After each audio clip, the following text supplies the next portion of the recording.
فاتقوا النار التي وقودها الناس والحجارہ، کہ قرآن کریم کی بعض آیات ایسی بھی تھیں جنہیں حضور نبی کریم صلی اللہ علیہ وآلہ وسلم آپ ساری رات پڑھا کرتے تھے۔ ہم نے پڑھا تھا یا نہیں پڑھا تھا؟ حضور نبی کریم صلی اللہ علیہ وسلم قرآن پاک کی ایسی آیات تھیں جو ساری رات پڑھتے تھے، اور اکثر صحابہ کو بھی ساری رات اللہ کے خوف، اللہ کے ڈر اور اس کی رحمت کی امید، مغفرت کی امید پر روتا عبادت و تلاوت میں کھڑے رہنے کو بھی فرمایا کرتے تھے۔ ایسا تھا یا نہیں تھا؟ ہم نے آخری بار یہی پڑھا تھا، فاتقوا النار التي وقودها الناس والحجارہ، یعنی اس آگ سے بچو جس کا ایندھن آدمی اور پتھر ہوں گے۔ یہی آیت مبارکہ تھی۔ بے شک ایسا ہی ہے۔ تو وہ نبی اللہ ایک جگہ سے گزر رہے تھے، انہوں نے ایک پتھر کو بڑا روتے ہوئے دیکھا۔ انہوں نے جب اللہ تعالیٰ سے دعا مانگی تو اللہ نے اس پتھر کو زبان عطا فرما دی۔ تو اس نبی اللہ نے اس پتھر سے پوچھا کہ تیرے اندر سے اتنا پانی نکل رہا ہے، تو اس میں اس کا کیا راز ہے؟ تو وہ پتھر نے وہی جواب دیا جو ابھی انہوں نے کہا ہے۔ پتھر یہ کہنے لگا کہ میں خدا کے ڈر اور خوف سے رو رہا ہوں جب سے میں نے یہ آیت مبارکہ سنی کہ اس آگ سے بچو جس کا ایندھن آدمی اور پتھر ہوں گے۔ ایندھن کس کو کہتے ہیں؟ جس سے آگ بھڑکائی جائے گی۔ تو اس آگ سے بچو جس کا ایندھن آدمی اور پتھر ہوں گے۔ تو آگے واقعے میں آتا ہے کہ اس نبی اللہ نے اس پتھر کے لیے دعا مانگی۔ وہ جو نبی اللہ تھے انہوں نے اس پتھر کے لیے دعا مانگی اور اسے بشارت دیتے ہوئے کہا کہ تم جنت میں جاؤ گے۔ اب کچھ عرصہ گزرا تو نبی اللہ کا وہاں سے پھر گزر ہوا، تو پھر آپ نے پھر دیکھا کہ وہ پتھر پھر رو رہا ہے، اور اب کی بار جو پتھر میں سے پانی ہے وہ زیادہ نکل رہا تھا۔ تو آپ وہ جو نبی اللہ تھے، آپ نے پھر اللہ تعالیٰ کی بارگاہ میں دعا کی، تو اللہ تعالیٰ نے اس پتھر کو زبان عطا فرما دی۔ اب پتھر کہنے لگا، جب آپ نے پوچھا تو پتھر کہنے لگا کہ پہلے میں خدا کے خوف اور جہنم کے ڈر سے رو رہا تھا، اب میں خدا کے شکرانے خوشی میں رو رہا ہوں۔ اس نے مجھے جہنم سے آزادی دے دی، یعنی کہ مجھے دوزخ میں نہیں جانا پڑے گا، میں اس وجہ سے اس خوشی کے اندر میں رو رہا ہوں۔ اچھا، ایک اور بزرگ فرماتے ہیں، ان کا واقعہ ملتا ہے، وہ فرماتے ہیں کہ کیونکہ یہ تو واقعہ چلے آپ کو یاد ہے، حضور نے فرمایا، حضور کی عادت مبارکہ تھی کہ وہ رات کو ساری رات ایک آیت کی تلاوت فرماتے رہتے تھے۔ تو اور اس کی ضمن میں ہم نے ایک واقعہ بھی پڑھا ایک نبی اللہ کا، وہ بھی آپ کو یاد ہے۔ اچھا، اسی کے ضمن میں ایک اور واقعہ بھی ہے۔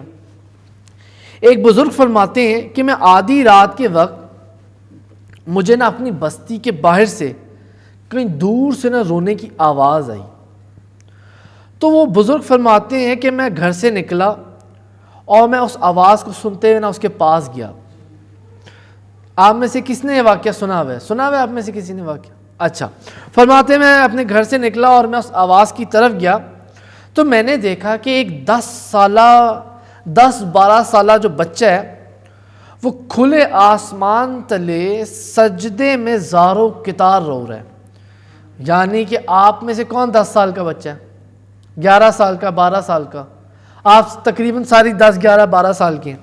فرماتے ہیں کہ میں نے آپ ہی کی عمر کے ایک بچے کو کھلے آسمان کے نیچے سجدے کے اندر زارو کتار ہوتے ہوئے دیکھا۔ وہ بہت رو رہا تھا، زارو کتار کہتے ہیں بہت زیادہ رونے کو۔ وہ بزرگ کہتے ہیں کہ اس بچے کو کہنے لگے کہ میں تیری آواز سن کر میں اپنی بستی سے جہاں میں رہتا ہوں میں وہاں سے باہر نکلا اور یہاں آپ پہنچا، تو یہ رونے کا معاملہ کیا ہے کہ تو کھلے آسمان کے نیچے سجدے کے اندر رو رہا ہے؟ تو فرمانے لگے بیٹا اس کا کیا سبب ہے کہ آدھی رات کے وقت تم یا کھلے آسمان تلے سجدے میں روئی جا رہے ہو؟ تو بچہ کہنے لگا کہ آج میں اپنے گھر پر موجود تھا تو میری ماں نے کھانا پکانے کے لیے ہانڈی چولہے پر چڑھائی، چولہے کے اندر بڑی بڑی لکڑیاں ڈالیں. یعنی آپ کے جب والدین گھر میں روٹی بناتے ہوں گے، ظاہر سی بات ہے آگ چلائی جاتی ہے پھر ہی کھانا بنتا ہے. اور پہلے زمانوں میں یا گاؤں دیہاتوں میں ابھی بھی یہ رواج ہے کہ لکڑیوں سے آگ چلائی جاتی ہے. تو وہ بچہ کہنے لگا، اس نے بزرگوں کو کیا کہا کہ میری ماں نے چولہے پر ہانڈی چڑھائی اور بڑی بڑی لکڑیاں ڈالیں. تو وہ بچہ کہتا ہے جب آگ انہوں نے جلانے کی میری ماں نے کوشش کی تو لکڑیوں کو آگ نہیں لگ رہی تھی.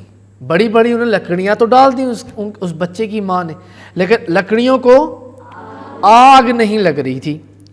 تو لہٰذا میری ماں نے ان بڑی بڑی لکڑیوں کے اوپر کچھ چھوٹی چھوٹی لکڑیاں بھی ان کے اوپر ڈال دیں اور پہلے پھر ان چھوٹی لکڑیوں کو آگ لگائی تو ان کی وجہ سے بڑی لکڑیوں کو آگ لگی. ایسے ہی ہوتا ہے، اگر آپ بڑی لکڑیاں ڈال دیں ہو سکتا ہے آگ نہ چلے. اب جب آگ نہیں جلتی تو ہم کیا کرتے ہیں، ہم چھوٹی چھوٹی چھوٹی لکڑیاں تن کے یہ چیزیں ڈھونڈتے ہیں اور ہم اس بڑی لکڑیوں کے اوپر رکھ دیتے ہیں تاکہ آگ لگ جائے. تو وہ کہتا ہے کہ جیسی میری ماں نے یہ کیا کہ ان بڑی بڑی لکڑیوں پہ چھوٹی چھوٹی لکڑیاں ڈالیں تو فوراً آگ لگ گئی. کیا لگ گئی؟ وہ بچہ کہتا ہے کہ میں نے وہ بزرگوں سے کہنے لگا کہ میں نے یہ جب منظر دیکھا کہ میری ماں نے بڑی بڑی لکڑیوں پر چھوٹی چھوٹی لکڑیاں ڈال کر آگ جلائی ہے تو میں یہ سوچنے لگا کہ کل قیامت کے دن کہیں ایسا نہ ہو کہ جب ابو جہل، ابو لہب، قارون، فرعون، جب ان لوگوں کو آگ میں ڈالا جائے، کیونکہ یہ سارے کے سارے دوزخی لوگ ہیں، جہنمی ہیں، ایسے ہی ہے.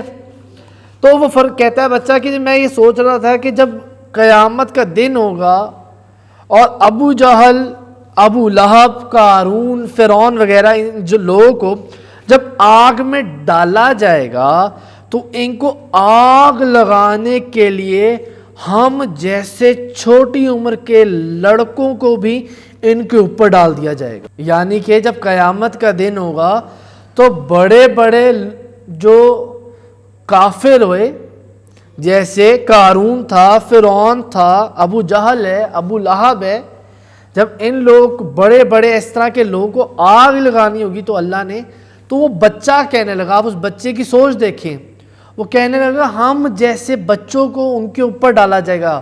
جیسے اس نے مثال دی کہ میری ماں نے جب بڑی بڑی لکڑیوں کو آگ لگائی تو لکڑی کو آگ نہیں لگی تو چھوٹی چھوٹی لکڑیاں ڈالیں. تو بچہ اس کو ریلیٹ کس سے کر رہا ہے کہ جب قارون، فرعون، ابو لہب، ابو جہل ان لوگوں کو آگ لگائی جانی ہوگی تو اللہ تعالیٰ کہیں مجھ جیسے چھوٹی چھوٹی عمر کے لڑکوں کو بھی نہ اس پہ ڈال دے.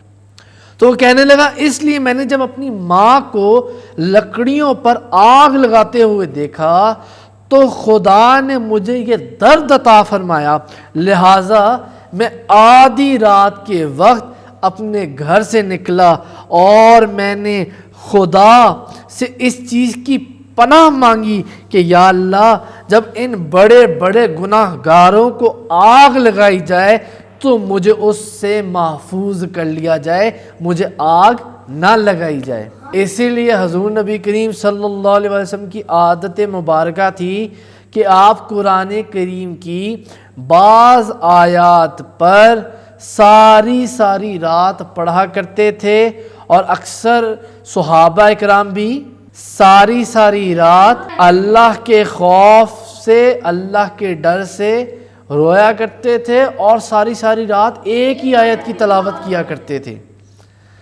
اللہ تعالی ہم سب کا بیٹھنا قبول کرے. وآخر دعوانا الحمدللہ رب العالمین.